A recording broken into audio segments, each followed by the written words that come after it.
कंसिया जी जल्दी आइए।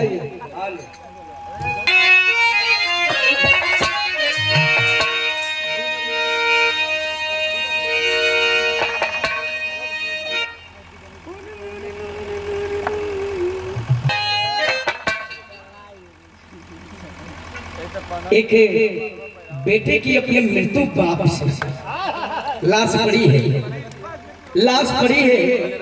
जैसे अंशिका जी आज अनाथ हो गई, उसी तरह एक औलाद अपने मृत बाप के शरीर से लाश से गुहार करता है। हमारा अजय भैया बहुत दिनों से बिहार समाज मिलता है और मैं इन्हें आर्टिस्ट नहीं कहूँगा, कला सबके अंदर होती है। और एक हमारे बड़े भैया हे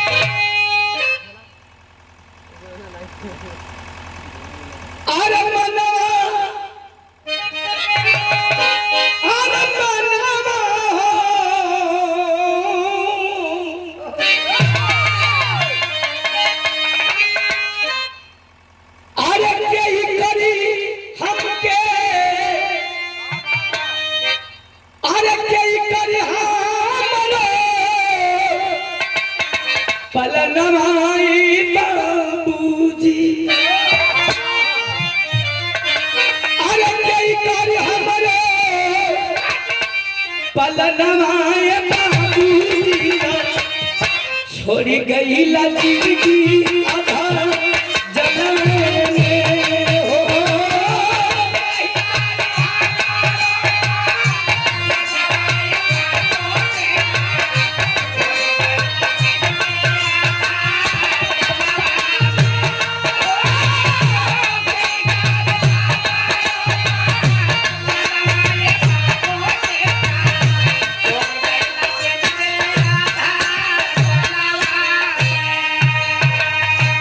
और बहुत खूबियों का पुरस्कार हमारे बड़का भैया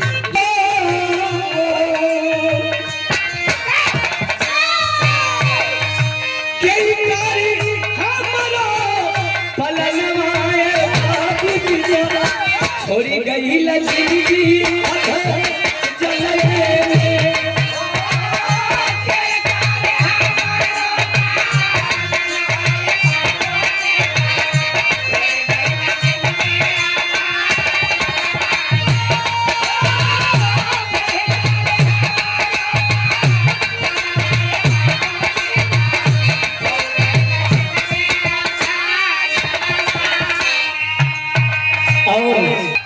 हमके खियावे खातिर, हमके खियावे खातिर जरला परानवा खातिर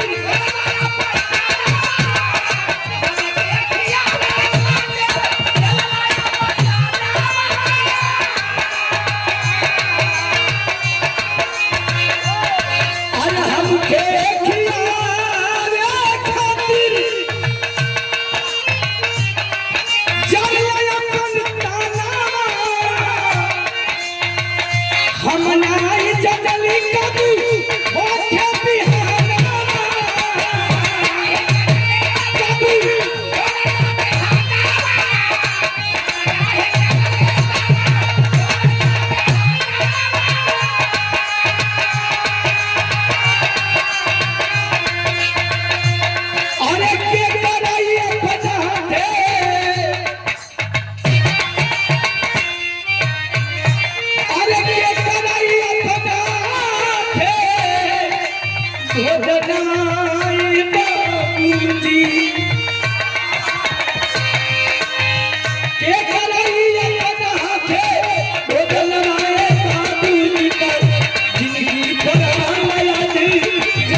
हमारे गुरुदेव आप बाप मतारी हर वक्त सोचता है कि हमारा बच्चा खा लेगा, हम भूखे भी रह जाएंगे तो कोई दिक्कत नहीं है।